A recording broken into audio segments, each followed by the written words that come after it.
एक छोटे से गांव में रोहन नाम का एक बहुत ही बहादुर और जिज्ञासु लड़का रहता था।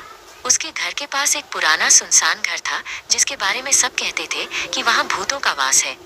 गांव के लोग उस घर के पास से भी नहीं गुजरते थे, लेकिन रोहन हमेशा सोचता रहता था कि उस घर के अंदर क्या है। एक दिन स्कूल से लौटते हुए रोहन ने उस घर के बारे में और जानने का फैसला किया। उसने अपने दोस्तों की चेतावनी को नजरअंदाज किया और हिम्मत जुटाई। उसका दिल जोर से धड़क रहा था, लेकिन उसकी उत्सुकता डर से कहीं ज्यादा थी।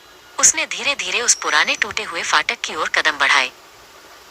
जैसे ही वो अंदर घुसा, एक अजीब सी शांति छा गई। अंदर सब कुछ धूल की मोटी परत से ढका था और हर कोने में मकड़ी के जालों का साम्राज्य था। हवा में एक अजीब सी ठंडक थी, जैसे गर्मियों के दिन में भी कोई अदृश्य चीज उसके आसपास हो, फुसफुसा रही हो। रोहन ने एक पुराने सोफे पर हाथ फेरा, धूल का एक गुबार उठा। रोहन धीरे धीरे कमरों में घूमने लगा, हर चीज को ध्यान से देख रहा था। तभी उसने एक पुराने दर्पण के पास कोने में एक हल्की सी चमक देखी। ये एक धुंधली पारदर्शी आकृति थी, जो धीरे धीरे उसकी ओर बढ़ रही थी। आकृति इतनी हल्की थी कि ऐसा लग रहा था जैसे वो हवा में तैर रही हो।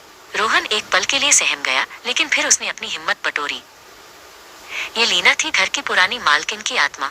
उसकी आंखें उदास लग रही थीं, जैसे वो कुछ कहना चाहती हो, लेकिन उसके पास शब्द न हो। उसकी आकृति धुंधली थी, लेकिन रोहन को उसकी आंखों में एक गहरी उदासी साफ दिख रही थी। लीना ने अपने हाथ हल्के से उठाए, जैसे वो किसी चीज को छूना चाहती हो। रोहन को डर नहीं लगा। उसे लगा कि लीना अकेली है और उसे एक दोस्त की जरूरत है। उसकी आंखों में डर की बजाय सहानुभूति थी। उसने धीरे से पूछा, क्या तुम ठीक हो? क्या मैं तुम्हारी कोई मदद कर सकता हूँ? उसकी आवाज कमरे की शांति में गूंज उठी। लीना ने कोई जवाब नहीं दिया, लेकिन उसकी धुंधली उंगली एक पुरानी गुड़िया की ओर इशारा कर रही थी, जो जमीन पर पड़ी थी। गुड़िया के बाल बिखरे हुए थे और उसका एक हाथ टूटा हुआ था।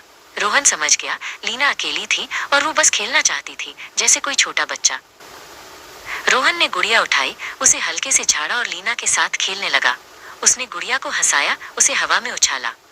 जैसे जैसे वे खेलते गए, लीना की आकृति थोड़ी और स्पष्ट होती गई और उसके चेहरे पर हल्की मुस्कान आ गई। उसकी उदासी धीरे धीरे खुशी में बदल रही थी। रोहन को एहसास हुआ कि लीना कोई डरावना भूत नहीं थी, बल्कि एक अकेली आत्मा थी, जो सिर्फ दोस्ती और प्यार चाहती थी। उसने लीना को बताया कि वो अब अकेली नहीं है। लीना की आंखों में चमक आ गई, जैसे उसे सालों बाद कोई अपना मिला हो।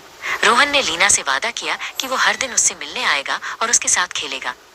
लीना की आत्मा अब पूरी तरह से शांत और खुश थी, क्योंकि उसे आखिरकार एक सच्चा दोस्त मिल गया था। उस पुराने घर में अब डर नहीं, बल्कि दोस्ती और खुशी की हवा बहती थी।